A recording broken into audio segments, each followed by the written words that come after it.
Welcome to Case Vault, where every case has a crack, a contradiction, a missed clue, a detail that should not be there. Today we're looking at a car that changed color between two crimes 7 years apart, and the one registration check that connected them both. It's 4 in the morning on the 10th of July, 2016. A mild summer night in Denmark. The sky barely getting dark this far north in July. A 17-year-old girl steps out of a railway station in Korsør, a small coastal town in western Denmark. She's been out with friends. She's texted her family earlier in the evening. Her walk home is about 2 kilometers through streets she's known her whole life. She starts walking home. Station cameras are rolling. The footage is grainy, time-stamped 0407, and just barely visible at the edge of the frame. A light-colored car can be seen circling the station area. A compact passenger car, moving slowly, turning, coming back around. The girl never arrives home. Police will spend the next 7 years looking for that car. They'll interrogate 650 people, check 400,000 vehicles against phone records, collect DNA from nearly 1,500 individuals. They won't find it. Not because it was scrapped, not because it left the country, but because by the time they started searching, the car didn't look like itself anymore. Her name is Emilie Meng. She's 17 years old, born the 31st of July, 1998. She lives with her family in Korsør, a small coastal town on the western side of Zealand, Denmark's largest island. The station sits close to homes, roads, and the routines of ordinary life. A disappearance from that area on a July night feels impossible. On the evening of the 9th of July, 2016, Emilie goes out with friends. They spend time near the railway station in the center of town. At some point, after 4 in the morning, she says goodbye and starts the short walk home. She doesn't arrive. Her phone goes silent. Within hours, her family contacts police, and the search for Emilie Meng begins. When investigators pull the CCTV from Korsør station, they get the one visual lead this case will carry for the next 7 years, that light-colored car, faint on the tape. A compact model circling the area at 0407 minutes after Emilie left her friends. Analysts go through the footage frame by frame. They measure the wheelbase. They measure the gap between the headlights. They compare silhouettes against a catalog of Danish market compacts. Vehicle recognition specialists weigh in. The consensus, the car is most likely a Hyundai i30 model year 2011 to 2016. Light-colored, compact, one of the most common cars on Danish roads, tens of thousands on the register that year. That's the description. That's what they're hunting. A needle in a national haystack. What follows over the next months is an investigation of extraordinary scale. Danish police conduct roughly 650 formal interrogations. They write close to 2,000 reports. They cross-reference approximately 400,000 vehicles against mobile phone data from the Korsør area on the night Emilie vanished. 400,000 vehicles. They're pulling phone tower data from the station area and matching it against every registered car they can identify. The logic is simple. If a phone was active near the station around 0407 and its owner drives a Hyundai i30, that's a potential match. But the match never comes. There are too many variables, too many common cars, too many phones in the area. The net is wide. It catches nothing. Police also collect DNA from approximately 1,450 individuals connected to the case or the area. Every sample is logged. Every person is checked. The idea is that even if the car leads nowhere, the biological evidence will narrow the pool. But the DNA from the scene is too degraded and too mixed to produce a usable profile. The biological evidence that should narrow the suspect pool is worthless. Here's what that means for the investigation. The two strongest leads, the car on CCTV and the biological evidence, both fail at the same time. The car is too blurry for a plate. The DNA can't be matched. The net stays wide. Nothing gets through it. And there's a detail that won't surface for 7 years. Philip West is reportedly among the roughly 1,450 people who gave DNA during the investigation. His sample is in the system. He walks into a station, gives a cheek swab, signs the form, walks out. His DNA sits on a shelf next to the DNA of 1,449 other men. But because the evidence from the scene can't be processed, The match that should have ended this case in 2016 never happens. The killer is already in the file. Nobody has a way to find him. If this is the kind of case you think about for days, hit subscribe. The crack in this one is about to land. On the 24th of December 2016, Christmas Eve, Emilie Meng's body is found. She's in a lake at a place called Regnarks Bakke, near the town of Borup, in Køge municipality, roughly 60 kilometers northeast of where she disappeared. She was strangled. 5.5 months between the disappearance and the discovery. 60 kilometers between the station and the lake. And a family that gets its answer on Christmas Eve, the evening Danish families gather around the tree, eat duck, open presents. The kind of evening that's meant to be the warmest night of the year. The Mengs spent theirs identifying their daughter. Even with a body, even with the cause of death confirmed, the case doesn't break. No new physical evidence strong enough to move the investigation forward.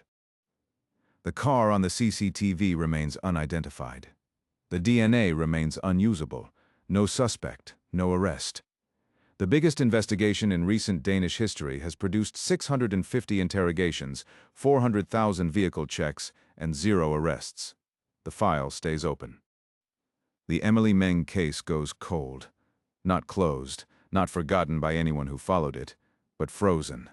For nearly 7 years, the file sits open without resolution. It becomes one of Denmark's most discussed unsolved crimes, a name the country knows, a question nobody can answer. The break, when it comes, won't come from the Meng investigation at all.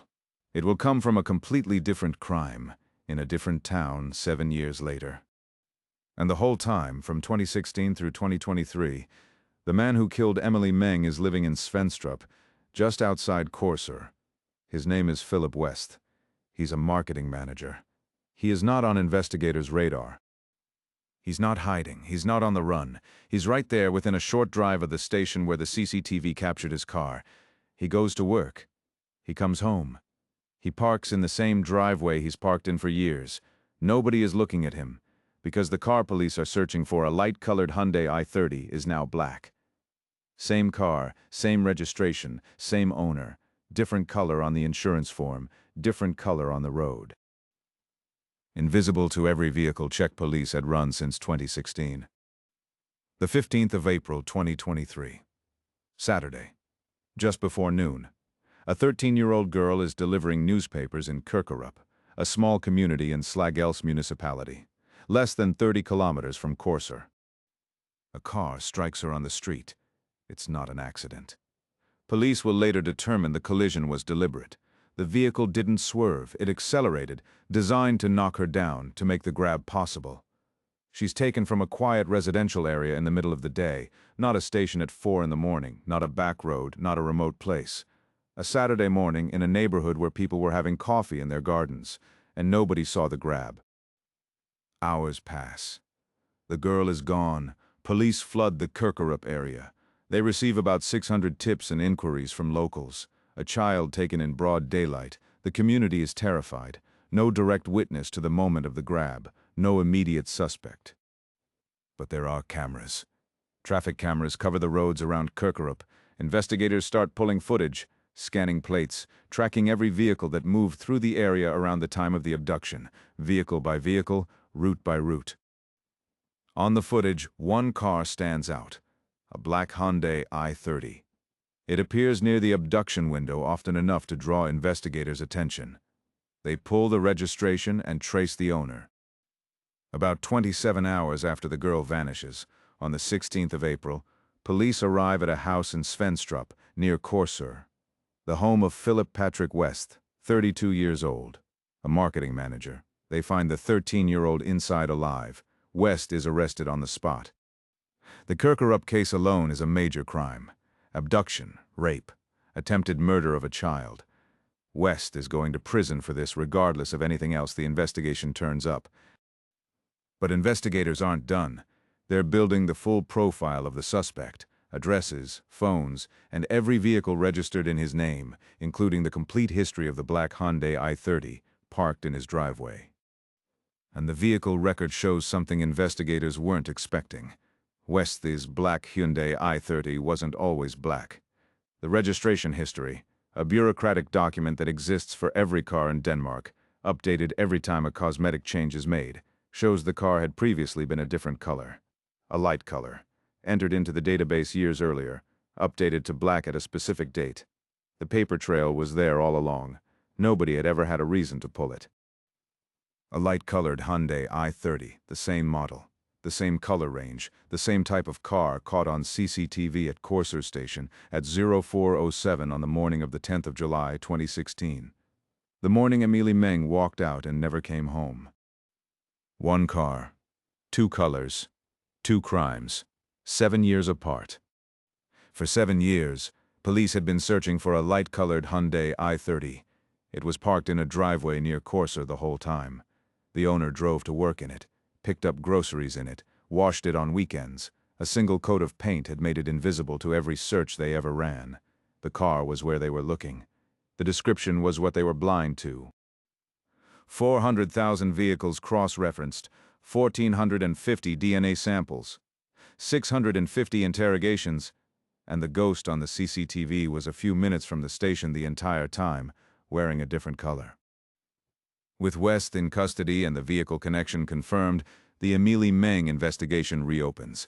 Investigators take a fresh DNA sample from West and test it against the evidence from 2016. They pull his credit card records and phone data from July of that year. They examine files recovered from his computer that connect him to the case. The car opened the door. Every other piece of evidence walks through it. On the 26th of April, 2023, 11 days after the arrest, murder charges in the Emilie Meng case are formally added.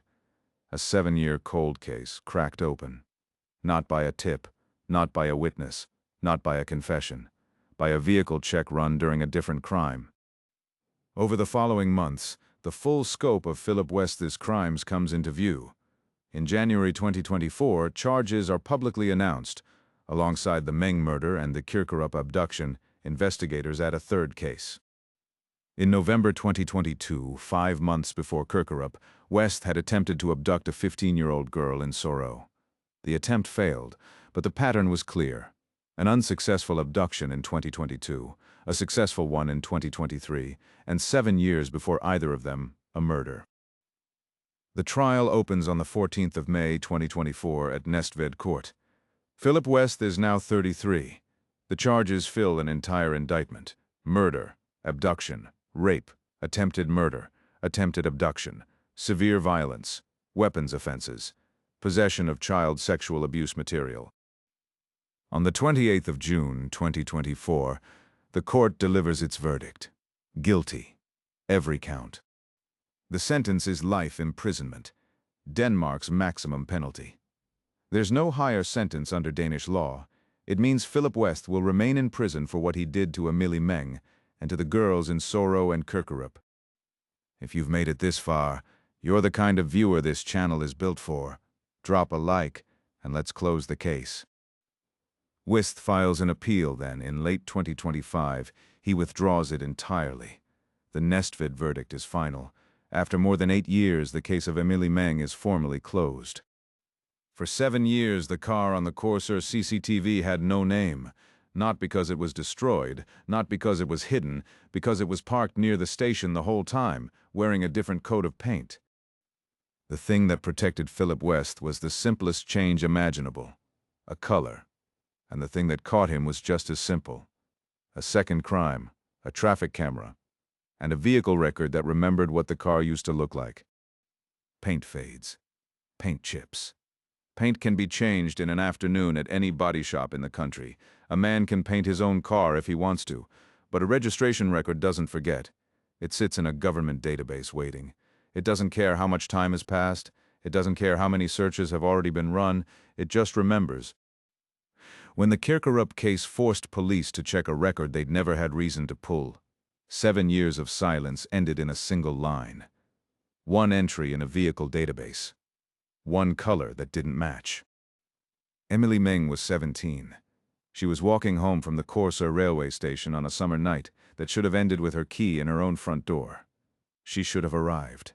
The crack in this case was always there, sitting in a database, waiting for someone to ask the right question about the right car. It took 7 years and another child to ask it.